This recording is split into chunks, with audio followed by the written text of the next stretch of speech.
It said he entered into one of the ships, which was Simon's, and prayed him that he would thrust out a little from the land. Today, some people are willing to go a little, but not a lot. People are willing to go a little for God today. God's looking for people that will go a lot. He's looking for people that will go into the deep waters of this world and begin to pull out those that are drowning in the cares and concerns of this world. And you know what? If we're standing idle by the side, we're not able to do anything for God, are we? Even if we're willing to go a little ways, we're still not able to be effective for Him. He said they pushed out a little, and He sat down and talked the people out of the ship. Verse 4 says, now when He had left speaking, He said to Simon, launch out into the deep and let down your nets for a draught.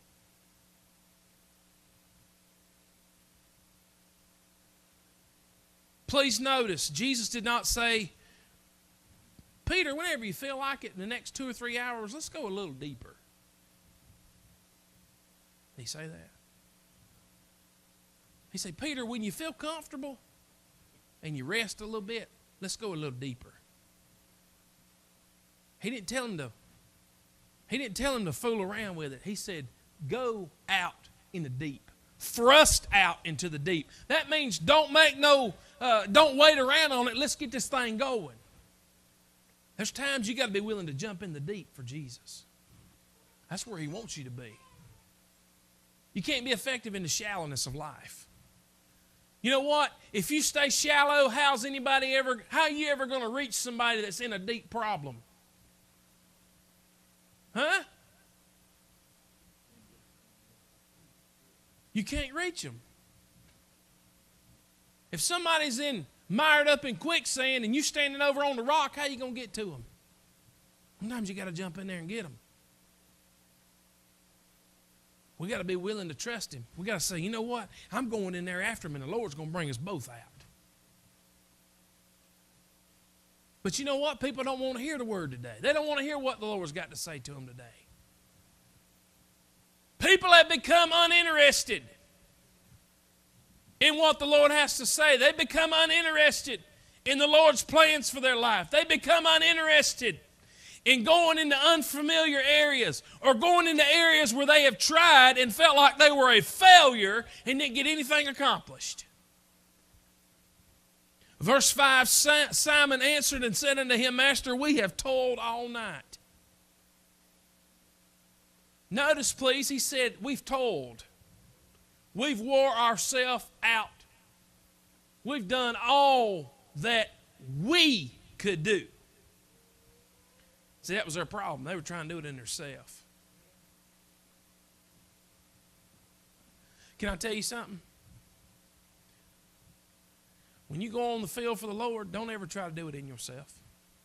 You will fail. You better go relying on Him.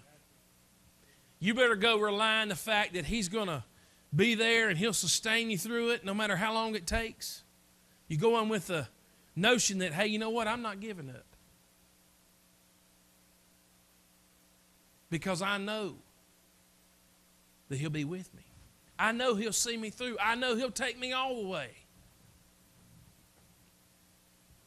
Do you realize today that God's plan is not to take you in the deep and leave you?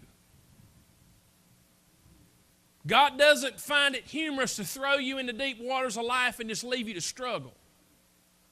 That's not the way God works. God is there for His children. But He wants you to be willing to go into the deepness of life and trust Him there.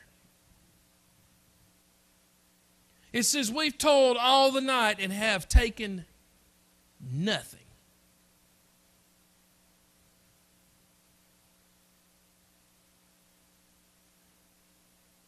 Some people have gone to the deep places of God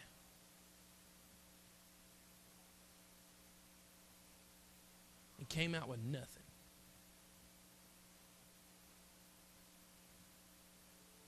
Usually because we go about it with the wrong intentions. We go about it with the wrong mindset. We go about it with the wrong plans. But he said, nevertheless, at thy word, I will let down the net. Nevertheless, Lord, no matter how hard we've toiled and we had no success, if you'll tell me to go, I will. And I'll do it all over again. How many of you are willing to go time and time again for the Lord? No matter how many times it seems like people don't listen. Can I tell you something? If I gave up the first time I preached a message and nobody wanted to listen, I'd done quit a long time ago.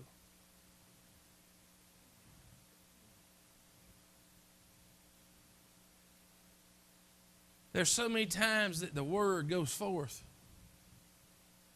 People just don't want to hear. It's no different today than it was back in Jesus' day. Do you realize that Jesus, stop, I want you to think about this for a moment. Well, you know, in that song they sang, it was from the broken heart that when Jesus died, his heart was absolutely broken. From the fact of what the people just could not realize who he was. And he had died for the world and for the sin of the world. And do you realize that Jesus went through a position where he was in a season in his life and in his ministry where people were just, please, we want to hear more from you. I want to hear more from you. I want more from you. I want more from you. Please tell me more in my life. I want to hear more of your word. I want to hear more of your word. To the absolute point where they said, we don't want to hear your word no more. And think of what that must have done. I can imagine, for me, I can relate in ways in the fact of ministering the Word of God, and you see so many times in people's lives where they just turn it off. And think how Jesus must have felt. When he rode into town on the back of that young donkey and they were singing Hosanna and laying the branches in the street, and the next, it wasn't long, they was putting him up to be crucified.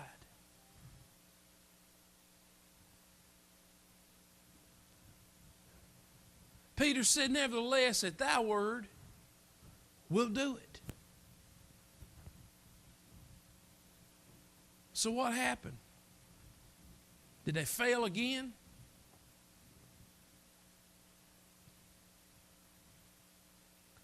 Verse 6 said, when they had done this, do you realize they did what Jesus said?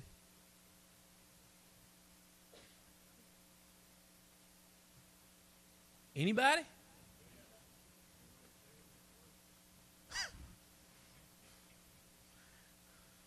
It's a big secret and mystery today.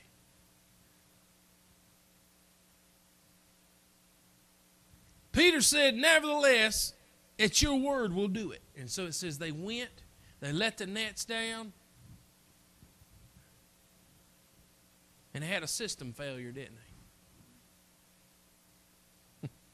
It said when they had done this, they enclosed a great multitude of fishes, and their net brake. That's a lot of fish. How did they get in the deep place? That's right. They trusted him. They launched out. Jesus said, let's go deeper. Peter said, well, we've been doing it all night. But Jesus knows right where you need to be. If you'll just listen to him and you'll do what he says, it's amazing what will happen. He won't send you somewhere for you to fail. He'll send you somewhere so you can be a success for him. How many of y'all know that God does not create failures? It said their net broke. It said they beckoned unto their partners which were in the other ship that they should come and help them. And they came and filled both ships, so they began to sink.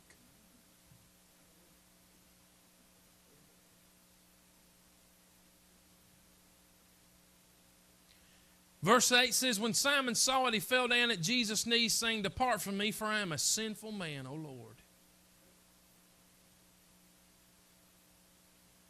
Can I tell you something? Peter